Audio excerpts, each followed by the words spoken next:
Welcome back. It was 2 years ago that a man sent 16 packages containing pipe bombs to Democrats and other perceived Trump opponents. In October, the FBI arrested 13 people in a connection with a plot to kidnap Michigan's Democratic governor, Gretchen Whitmer. Virginia's governor was also on the kidnapping list. And throughout the Trump presidency, journalists have been routinely threatened by Trump supporters. Sadly, I can attest to that on a near weekly basis. In the wake of Wednesday's events, it's fair to ask why so many people remain silent about the obvious threat President Trump's incendiary rhetoric posed. So joining me now is Republican Senator Pat Toomey of Pennsylvania. Senator Toomey, thank you for joining us. It's been a rough week. Welcome back to Meet the Press. Yeah. Let me start with this. There's calls for resignation, impeachment, removal by way of the 25th Amendment. You yourself said he's committed impeachable offenses. In your view, what is the most appropriate way for Donald Trump to exit office? Well, I think the best way for our country, Chuck, is for the president to resign and go away as soon as possible. I acknowledge that may not be likely, but I think that would be best. It does not look as though there is the will or the consensus to exercise the 25th Amendment option. And I don't think there's time to do an impeachment. There's 10 days left before the president leaves anyway. I think the best thing would be a resignation. The issue of impeachment. You have said he committed impeachable offenses, and there's clearly the timing issue. But one of the goals, one of the penalties that come with impeachment, this is almost as much about removing him from current office, but it would prevent him from ever holding federal office again, assuming a majority Senate vote, if he's convicted, would also then do that.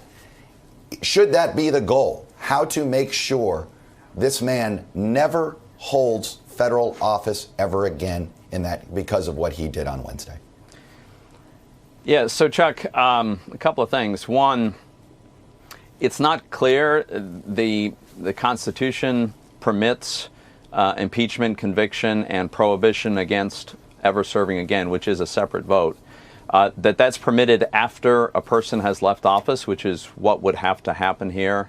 So whether that could be done in a binding fashion is really an open question. So that's number one. Number two, I would certainly hope, and I actually do believe, that the president has disqualified himself.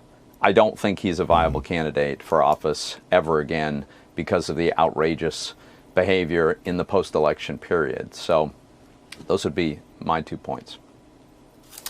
Throughout his term, Senator, you were on here quite a few times when uncomfortably he would say something or do something where I would ask you about his rhetoric, and you had a consistent answer. And I want to show some folks those answers. Here we go.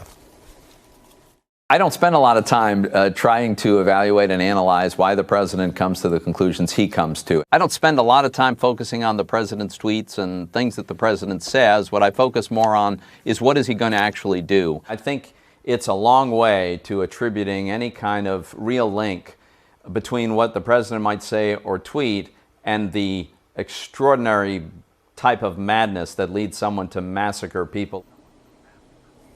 Now, look, in fairness, I also want to play what you said on the Senate floor this week. Here's that.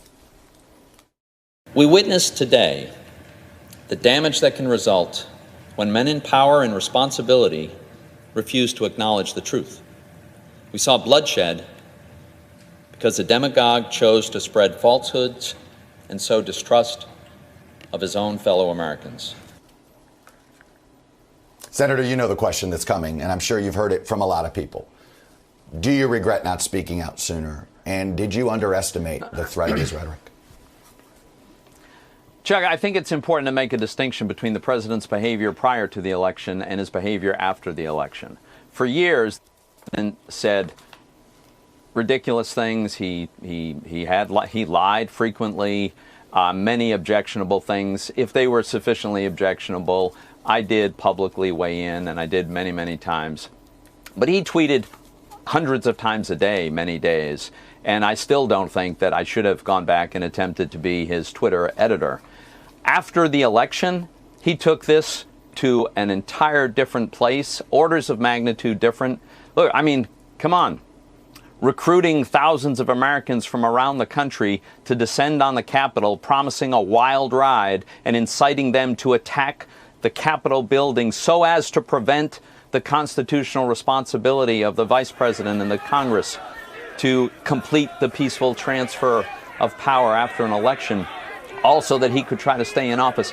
That is wildly beyond anything that any of us, certainly that I ever contemplated, and anything that he did before. I don't think that this unbelievable behavior of Wednesday, for instance, could have been reasonably expected.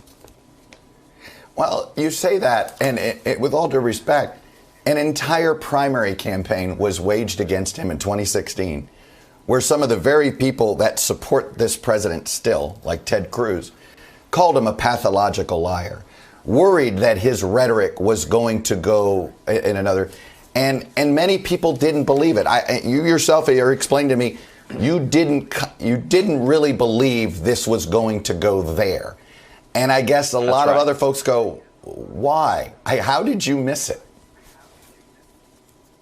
Well, you know, how did half of America miss it, or more than half America? I'm quite sure that many Democrats that voted for Joe Biden didn't expect that this was going to happen, Chuck.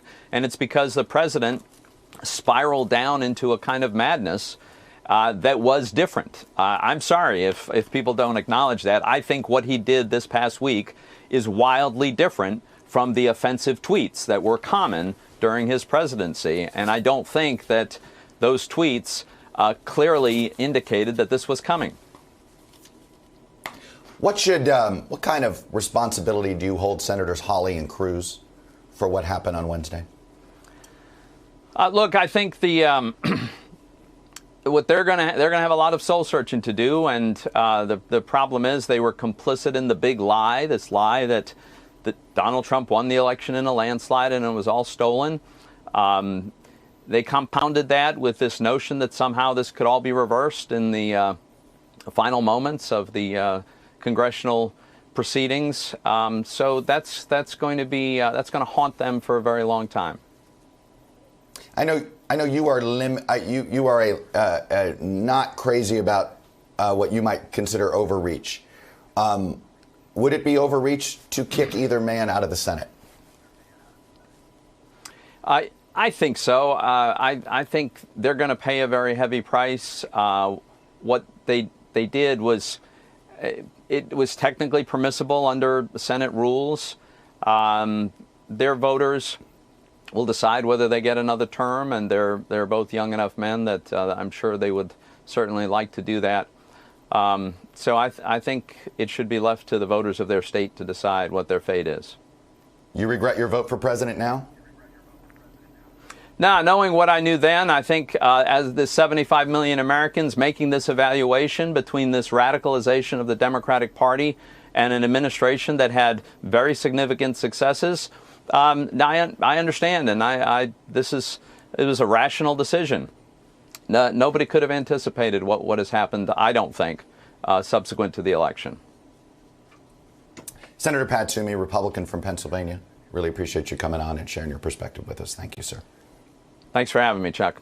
Hello from Washington. I'm Chuck Todd, and thanks for checking out the Meet the Press channel on YouTube. Click on the button down here to subscribe, and click over here to watch the latest interviews, highlights, and other digital exclusives.